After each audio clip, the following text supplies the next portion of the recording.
Morning. Good morning. Good morning.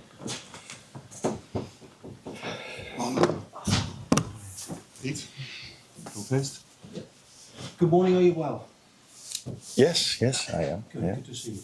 Can I just check on your injury news? Because obviously Alisson didn't feature midweek. How is He's been with the physios and with rehab till now, and we are training today, as you know. So let's see if he can join the team session today. And that is something I expect, but not 100% sure yet because I haven't spoken to him or the medical staff this morning yet. But you'd be hopeful maybe? That I'm hopeful, but that's not to say I'm 100% sure. Last time you played Spurs in the Premier League at Anfield was a wonderful day for you. I just wondered, coming back up to present day, whether that makes it all the more puzzling for you at the moment as to how your form is when you go back to that memorable day against Spurs. Yeah, it wasn't only special for me; it was special for a lot of people. Yeah, there's a big difference between where we are now and where we were then. That's clear and obvious. But it's a great memory. But I'm looking forward to the game tomorrow in 2 days again as well, because playing at home at Anfield is always something to look forward to. And we have a point to prove, because the last game in the league we've lost, the last game in the Champions League we've lost, and then now playing in front of our own fans is something we will always find special. What do you want to achieve now this season? You're getting into the business end, you're still in the FA Cup, still in the Champions League, top six at the moment in the Premier League. What do you want out of the season? Do you have to win something? Do you have to finish top four? Are they priorities for you? What I want is that I am able, that every single player gets the maximum out of every single training session and game we are playing from now until the end of the season. And that is the aim for me, and that should be the aim for the players, and I'm 100% sure that is the aim for the players, because that's the only way to get the maximum out of what is there, what is in it for us. And what's that exactly going to be, that's not always so easy to say in advance, because sometimes you need a little bit of luck. Sometimes, like last season when we played the last 16, it went to penalties. And we were really close of beating Paris Saint-Germain. We lost, and they went on to win the Champions League. So margins at the level we are playing, Premier League, Champions League, are really small. But we have to fight for those margins every single day to make them bigger and bigger and bigger. And that's the aim. That was already the aim in the start of the season, but that's even more the aim now. I suppose in the way you set the bar high last season, that's part of the problem. You set the bar so high. I think the bar at Liverpool is always high. Has always been high and will always be high, and that's only a good thing. We're a top club where the bar should be set high by the people around us, but we will set the bar just as high. And yeah, indeed, last season we were able to achieve one of the things we wanted to achieve, and that was winning the league, close to winning the League Cup, which we lost in the final against Newcastle. And this season, of course, we were unable to win the league again, but we're still in two cups, Champions League and the FA Cup, where we are competing. Yeah. Enjoy Sunday. Thank you, Al. Hi, hello again. Can I just come back to the player updates? But with Alisson, what is his injury? He felt something when he passed the ball in one of his muscles. So. But after we checked it, it was so minor that we think it doesn't have to take very long. But as always, games follow up so fast that he had to miss the one against Galatasaray, and hopefully he's available and ready for Sunday. If not, I'm expecting him, if things go as planned, definitely against Galatasaray. And Federico wasn't feeling his best, was he? No. I expect he feels better now, because he felt unwell the day before the game, and I think we're now 3 or 4 days further ahead. So I think he's able to train with us today again. And given that it was the reverse fix, I think, wasn't it, when Alexander got his injury? Oh yeah. If I don't ask you about Alexander, it will probably be the one where he's gap kicking a ball or something. So Can I just double check on where he is now in his comeback as well, please? With the rehab team still, and not with the team yet. Okay. This, if you win, will be Liverpool's 1,500th league win at Anfield, which is a remarkable stat. You've won more top flight games at home than any other club in history, more points and all that goes with it. Do you still enjoy hitting these markers in the history? Is it the weight of expectation that pushes you on or can hold you back? Where does that sit with you when you get to markers like this? No, I think it only pushes us. As I just said, we hold ourselves to the highest standards as well. And this is another example of how successful this club has been and will be and still is. But if we reach that mark, I don't feel completely responsible for that because I wasn't there 1,500 games. But it's always nice to be part of a club that is achieving so many special things, because that means that you're at a club where you can win something, and that's something I want. That's something what the players want. We are working every single day as hard as we do because we want to achieve something. We want to win something.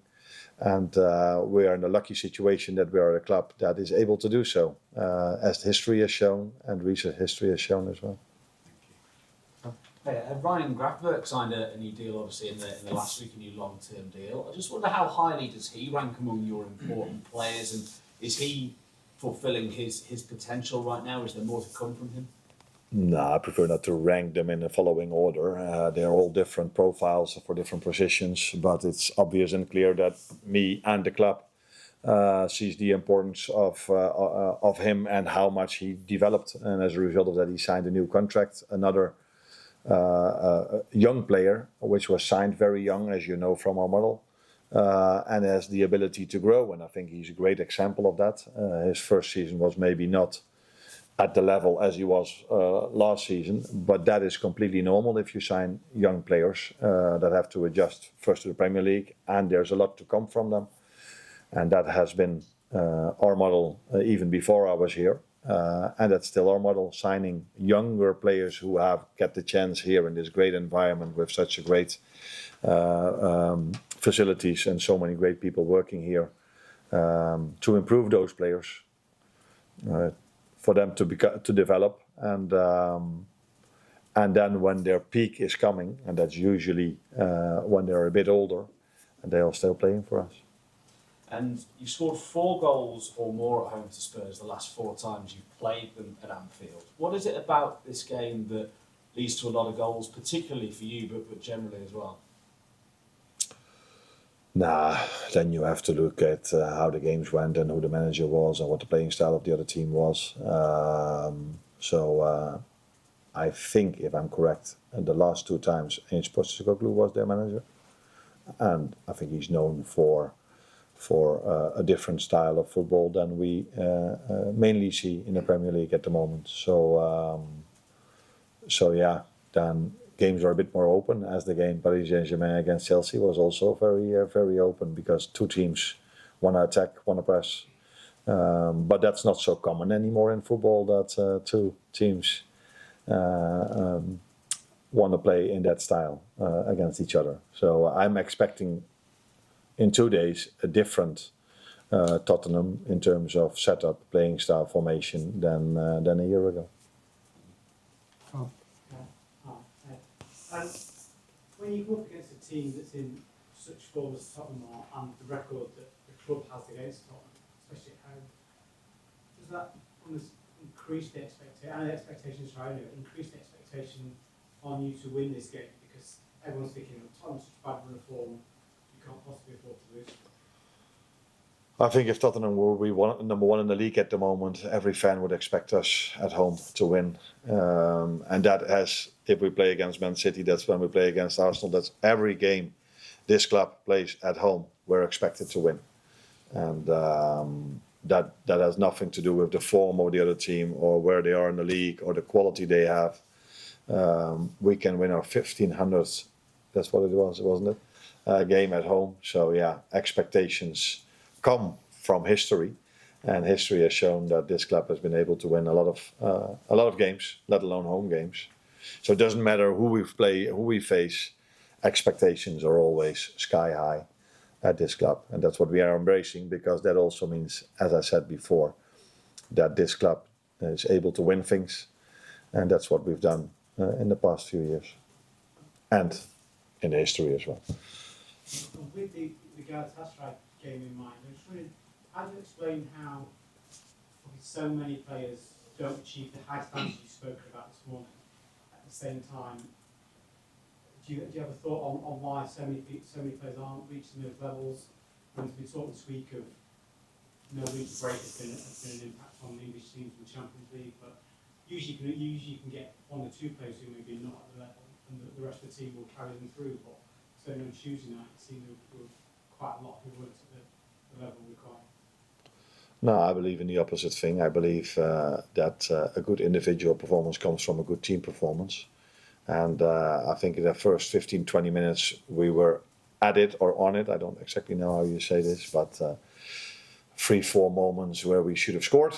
And then there was a moment that completely changed the momentum of the game.